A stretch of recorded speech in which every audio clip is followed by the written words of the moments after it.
할렐루야. 사사기를 통한 회개와 회복의 시간 세 번째입니다. 여러분 주의 이름으로 환영하고 축복합니다. 하나님 말씀 보겠습니다. 사사기 3장 7절입니다. 이스라엘 자손이 여호와의 목전에 악을 행하여 자기들의 하나님 여호와를 잊어버리고 바알들과 아세라들을 섬긴지라.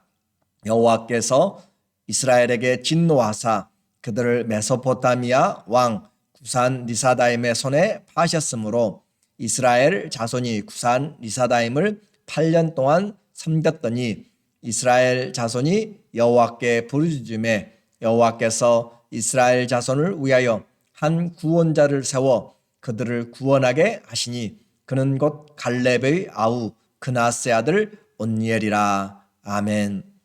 오늘은 죄와 구원이란 주제로 말씀 같이 나누겠습니다.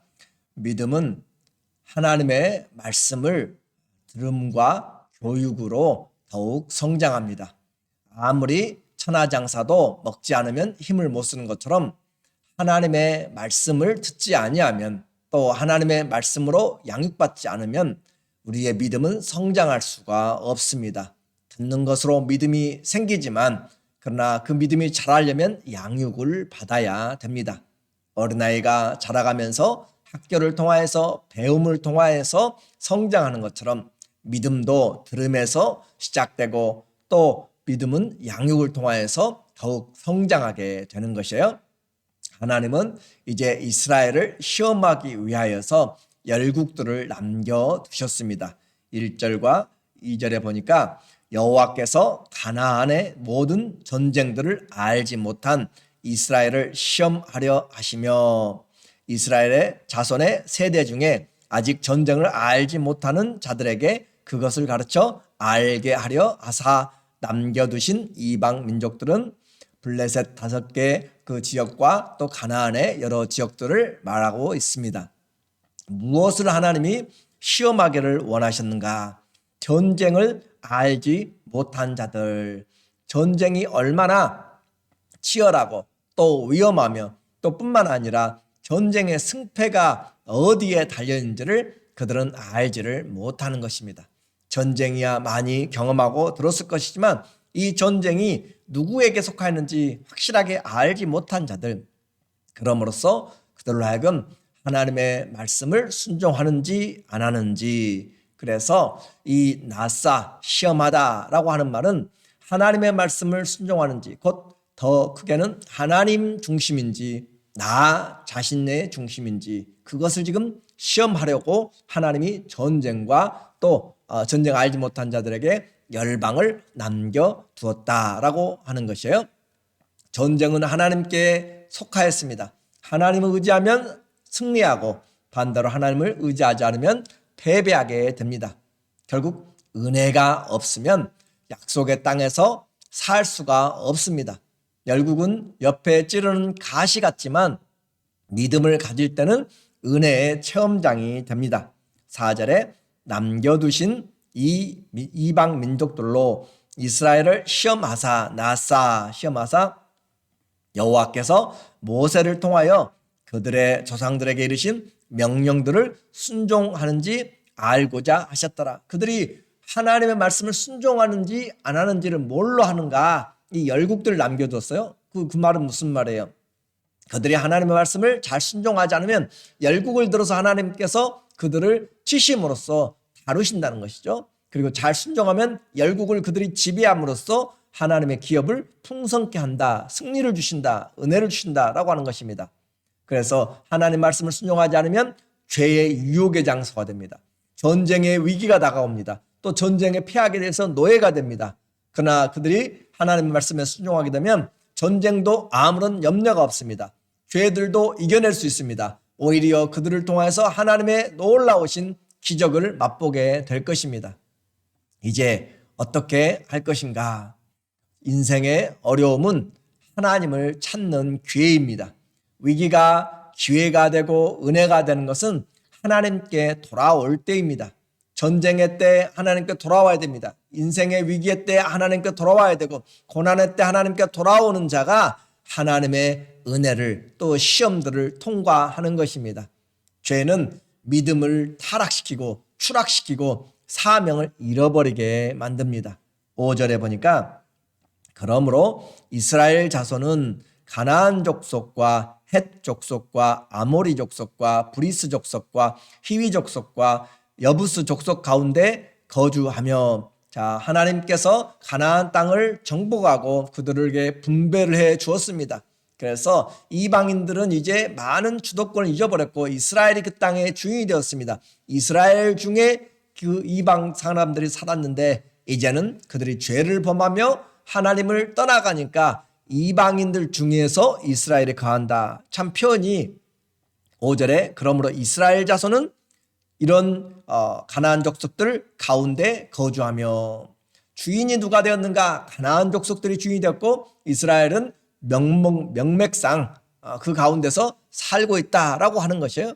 그래서 마침내 그들은 하나님 앞에, 우리 성경에는 마침내란 말이 나와 있는데 여기는 그 개역 개정이 안 났어요. 그러므로 이스라엘 자손은 이와 같이 하나님께서 그들의 신앙의 모습을 그대로 드러내 보여주고 있습니다. 정복하라는 그런 사명 대신에 그들과 함께 어떻게 했어요? 섞였고 동화되었고 그들을 닮아갔습니다. 기업을 잃어버렸어요. 사명을 잃어버렸습니다. 다시요, 죄는 우리의 기업을, 예수님의 이름의 그 은혜와 능력을 잃어버리게 만들고 우리에게 주신 사명을 잃어버리게 만들었습니다. 명맥만 유지하고 있습니다. 이 시대에도 예수 그리스도 그 이름을 가진 하나님의 위에서 부르신 하나님의 자녀들이 이 땅에 살면서 그냥 그리스도인이라는 명맥만 유지하고 사명도 잊어버리고 우리에게 주신 하나님의 기업도, 화평도, 또 은혜도, 또 하나님이 주신 주의 성품들도 다 잊어버린 그런 삶을 살아가는지 모릅니다. 무엇이 그렇게 만들어요? 죄가 그렇게 만듭니다. 그래서 하나님 앞에서 죄와 함께 동거하고 그들을 쫓아갔더니 동화되어 버렸다. 세상에 동화되어 버렸다. 그들의 신을 섬깁니다. 불신 6절에 그들의 딸들을 맞아 아내로 삼으며 자기 딸들을 그들의 아들들에게 주고 또 그들의 신들을 섬겼더라. 결혼이 함께 통혼하게 됨으로써 하나님을 버리고 이방인의 신을 섬기게 되었더라. 하나님이 가장 염려하였고 경계하였던 일들이 자연스럽게 일어나고 있습니다. 왜 그래요? 이스라엘 중에 그들이 거한 것이 아니라 이스라엘이 그들 중에 거하였기 때문에 자기들의 마음대로 하지 않았고 오히려 그 세상이 좋았을 것입니다. 그것이 세상을 잘 사는 지혜라, 지식이라, 경험이라고 생각할지 모릅니다. 그래서 이들은 세상에서도 우리에게 성경은 불신자와의 결혼을 위험하다라고, 함께 멍에를 매지 말라라고 이야기하는 것은 바로 이와 같은 영적인 원리 때문에 그렇습니다. 사람은 죄인의 모습을 가지고 있기 때문에 선한 일보다는 나쁜 일에 더 빨리 영향을 받아요. 모방죄가 많아지는 것입니다. 그래서 죄는 쉽고 짜릿하게 느껴지기 때문에 그렇습니다. 그래서 그들이 하나님을 버리고 이방 신들을 섬기는 데까지 나아가버렸습니다. 그러나 죄에는 반드시 하나님의 진노가 따르고 심판이 따릅니다. 7절에 이스라엘 자손이 여호와의 목전에 악을 행하여 자기들의 하나님 여호와를 잊어버리고 바알들과 아세라들을 섬긴지라. 여호와께서 이스라엘에게 진노하사 그들을 메소포타미아 왕 구산 리사다임의 손에 파하셨으므로 이스라엘 자손이 구산 리사다임을 8년 동안 섬겼더니, 이스라엘 자손이 여호와의 목전에 하나님의 눈앞에서 그들이 악을 행하였다. 그래서 자기들의 하나님 여호와를 잊어버리고 바알들과, 남신이죠, 태양신이고 주신입니다. 가나안 땅에 이 아세라, 또 아세라 여신이에요. 여신들을 섬긴지라. 그러므로써 하나님이 진노하시고 그들을 넘겨주셨다, 팔아버리셨다라고 이야기합니다. 전쟁은 하나님께 속하였고 하나님이 믿음으로 행할 때는 적군들을, 대적들을 이스라엘의 손에 붙여주셨지만 반대일 때는 팔아버리시고 넘겨주십니다. 죄가 그만큼 승리를 우리에게 주장하게 되는 것입니다. 결과는 노예 생활이죠. 죄가 좋아서 시작했지만 결국은 죄가 그들에게 올무가 되었고 가시가 되었고 삶을 파괴하고 묶습니다. 마약이 좋은 것 같고 술이 좋은 것 같고 도박이 우리 생활에 좀 내 기분 전환도 좋을 것 같지만 나중에는 중독이 되어서 마약 없이는 못 살고 죄의 지배가 하게 되고 귀신 지배하게 되고 사탄의 지배를 받게 됨으로써 결국 인생은 사망으로 이끌어 가게 되는 것이죠. 하나님을 떠난 자와 그 섬기는 우상을 하나님은 반드시 심판하십니다. 그래서 이스라엘 자손이 구산 리사다임을 8년 동안 섬겼더니 죄의 노예가 되어서 살고 있는 모습입니다. 그래서 처음에는 좋았지만 그러나 그 죄로 인한 심판은 견디기 힘들었습니다. 그래서 고통이 심해질 때 이들은 하나님 앞에 부르짖었습니다. 고난이 다가올 때 어떤 사람들은 더욱 하나님을 멀리하는 사람이 있고 또 어떤 사람들은 하나님 앞에 나오는 자가 있습니다. 고통의 때 그 고난의 멍에를 벗어버리려고 고통의 멍에를 벗어버리고 나온 자는 복이 있습니다. 환난 날에 나를 부르라. 내가 너를 건지리니 너희가 나를 영화롭게 하리라. 이스라엘 백성들은 하나님이 잊어버렸지만 환난이 다가오자 그들은 과거의 하나님을 기억하게 된 것입니다. 그래서 하나님께 부르짖기 시작하였습니다. 9절에 이스라엘 자손이 여호와께 부르짖음에 여호와께서 이스라엘 자손을 위하여 한 구원자를 세워 그들을 구원하게 하시니 그는 곧 갈렙의 아우 그나스의 아들 온니엘이라. 그렇게 해서 그들이 부르짖을 때 하나님이 그들에게 구원의 손길을 열었습니다. 부르짖음과 구원은 항상 같이 갑니다. 하나님 앞에 진실로 부르짖으면 하나님은 구원의 손길을 내십니다.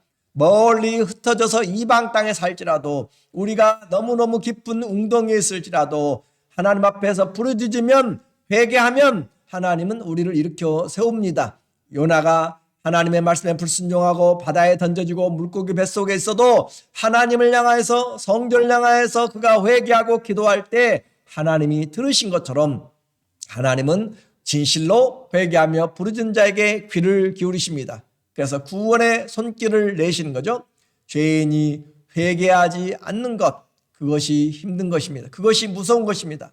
회개하고 도움을 청하는 것은 하나님이 더욱 기다리는 것입니다. 집을 나간 당자가 돌아오기를 기다리는 것처럼 하나님은 우리에게 회개하고 돌아오기를 더 기다리십니다. 살피시고 긍휼이 많으신 하나님, 그래서 돌아오는 그에게 하나님께서 그들을 구원하기 위해서 온니엘을 보냈습니다. 온니엘, 여호와는 나의 힘, 여호와는 나의 능력이라는 뜻입니다.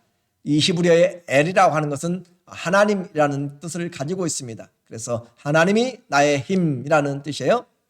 이와 같이 하나님께서 그들을 구원하기 위해서 첫 번째 사사 온니엘을 보내주셨습니다. 10절에 보니까 여호와의 영이 그에게 온니엘에게 임하셨으므로 그가 이스라엘의 사사가 되어 재판관이 되어 나가서 싸울 때 여호와께서 메소포타미아 왕 구산 리사다임을 그의 손에 넘겨주심에 이제 거꾸로 넘겨주십니다. 과거에는 하나님이 그들을 팔아서 이스라엘을 팔아서 구산 리사다임에게 넘겨주는데 이제는 하나님 앞에 회개하고 기도하니까 하나님이 그 구산 리사다임을 이 이스라엘에게 넘겨주세요. 그의 손에 넘겨주심에 온니엘이 손이 구산 리사다임을 이기니라. 그 땅에 평온한 지 40년에 그나스의 아들 온니엘이 죽었더라. 그렇게 해서 온니엘은 이 사사가 되어서 대적의 손에서부터 이스라엘 구원하여서 하나님이 그 땅의 평화를 40년을 주셨습니다. 참된 평화를 우리에게 갈망하게 만듭니다. 온니엘, 그는 이 갈렙의 사위가 되는 사람이죠. 그런데 그가 있을 때 평안하였습니다. 40년, 무슨 말이에요? 하나님 앞에서 참된 평화는 예수 그리스도 안에 영원한 그 평화가 있는 것이지 사사들에게 있어서도 평화가 제한적이다라고 하는 것입니다. 그래서 참된 평화는 오직 하나님이 주시고 하나님 안에서만 유지됩니다. 그리스도가 평강의 왕이십니다. 우리는 이 내용을 보면서 이스라엘 스스로는 절대 죄의 멍에에서 노예에서 풀려날 수가 없습니다. 이집트의 종살이에서 그들이 풀려날 수가 없습니다. 하나님이 그들을 건져내신 것처럼 구산 리사다임의 손에서도 하나님이 건져내십니다. 이 고통의 장소에서 건져낼 것은 하나님이 우리를 건져내십니다. 그리고 그분이 우리로 하여금 하나님을 찾도록 그렇게 말씀을 주시고 기억나게 하십니다. 고난의 때 하나님을 기억하는 것, 고난의 때 말씀을 기억하는 것, 우리에게 소망이 있습니다. 그러면 기도해야 됩니다. 하나님, 우리를 이 사망의 늪에서, 이 깊은 인생의 수렁에서, 이 우리의 삶을 주님, 우리의 가정을, 우리의 교회를, 내 인생을 주님 구원해 주세요. 내가 주님 앞에 회개합니다. 나의 우상들을 내어버립니다. 치워버리고 하나님께 돌아옵니다. 나의 허물들을 주님 용서하여 주시고 돌아올 때 하나님 우리에게 구원의 은혜를 주십니다. 기억하십시오. 죄는 우리에게 쾌락 같고 또 가까이 있어서 좋은 것 같지만 결국은 종이 되고 노예가 되고 묶이게 됩니다.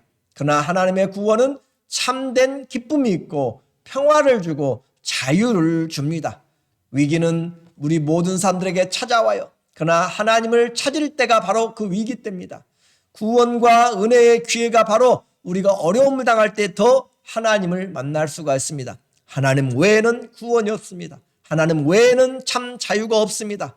주님을 섬기는 것 힘든 것 같지만 이것이 우리에게 참 기쁨과 강 같은 평화가 우리 가운데 있게 되고 세상 어느 것에도 묶이지 않는 참된 자유가 있습니다.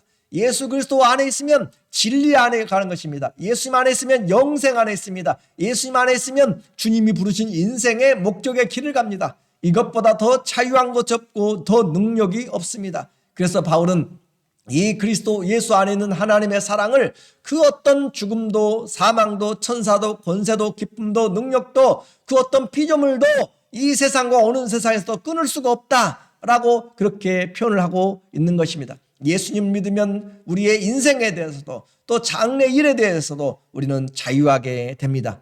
주님을 믿는 것, 이것이 우리를 세우는 것입니다. 세상이 나를 무너뜨리지 못합니다. 하나님이 나의 편이시면 사람을 두려워할 필요가 없습니다. 오늘 우리는 이 말씀을 통하여서 내 인생은 지금 누구에게 동화되어 가고 있습니까? 이 가나안 땅에 내가 속하여서 이 세상 가운데 속하여서 살아가는지 아니면 그리스도 안에서 속하여서 내가 살아가는지, 내가 닮아가는 것이 지금 그리스도의 성품을 닮아가는 것인지 아니면 세상의 가치관과 세상의 요구들에 내가 순응하면서 동화되어 가면서 세상의 방식을 쫓아가는지 오늘 주님은 우리에게 묻고 있습니다. 그리고 내가 누구를 섬기고 있습니까? 내가 지금 섬기는 것이 목적이 누구를 섬깁니까? 우리는 살아도 죽어도 그리스도를 존귀하기 위해서, 그리스도가 존귀케 되고 주님의 영광을 위해서 사는 것입니다. 이것을 알 때 우리는 세상으로부터, 사람으로부터, 환경으로부터 자유합니다. 예수님이 바로 우리의 주가 되셨기 때문입니다. 이제 내 환경에서, 그 고난의 현장에서, 어려움 가운데서, 죄의 멍에에서, 눌림의 현장에서, 우울증에서, 자격지심에서 그 모든 내 붙잡힌 것에서 풀려나십시오. 주님께 나오십시오. 주님께 나오면, 주님께 부르짖으면 주님이 우리에게 손을 베푸시사, 능력을 베푸시사, 자유를 베푸시사, 억누른 자에게 자유를, 포로된 자에게 자유를, 눈먼 자를 뜨게 하시는 하나님의 은혜를 우리에게 베풀어 주십니다. 하나님께 돌아와 구원을 얻고 하나님을 끝까지 섬김으로 우리 주님께로부터 오는 참된 평화와 참된 은혜와 참된 자유가 우리의 심령 가운데, 우리의 인생 가운데 풍성하시기를 예수님의 이름으로 축원합니다. 아멘. 기도하겠습니다. 하나님 아버지, 오늘 우리 인생에 묶여진 것이 있고 내가 고난의 한가운데 또 있다면 주님 앞에 회개하고 돌아오게 하여 주시옵소서. 이스라엘이 이방인 중에서 세상과 동화될 때 그들에게 당하는 것들을 보게 됩니다. 오늘 우리의 인생에서 하나님 안에서 살게 하여 주시고 그리스도 안에서 주님을 섬김으로 주님이 주시는 인생의 참된 기쁨과 평안과 즐거움과 하나님 앞에 감사와 소망이 넘치도록 우리에게 그리스도를 닮아가는 은혜를 허락하여 주시옵소서. 내가 누구를 닮아가고 섬길 것인지 오늘 이 시간에 다시 한번 주님의 말씀 앞에서 주님을 기억하고 주께 돌아와 주님을 섬기는 참된 하나님의 자녀들 다 되게 하여 주시옵소서. 예수님의 이름으로 감사하며 기도드립니다. 아멘. 우리에게 남겨준 열국, 우리 주위에 있는 모든 환경은 내가 하나님을 경험하는 기회입니다. 하나님의 은혜 없이는 살지 못하는 것을, 그래서 어떤 어려움이 있어도 하나님과 함께하면 승리한다라고 하는 하나님의 은혜의 체험의 현장이 되시기를 예수 그리스도의 이름으로 축원하고 사랑하고 감사합니다.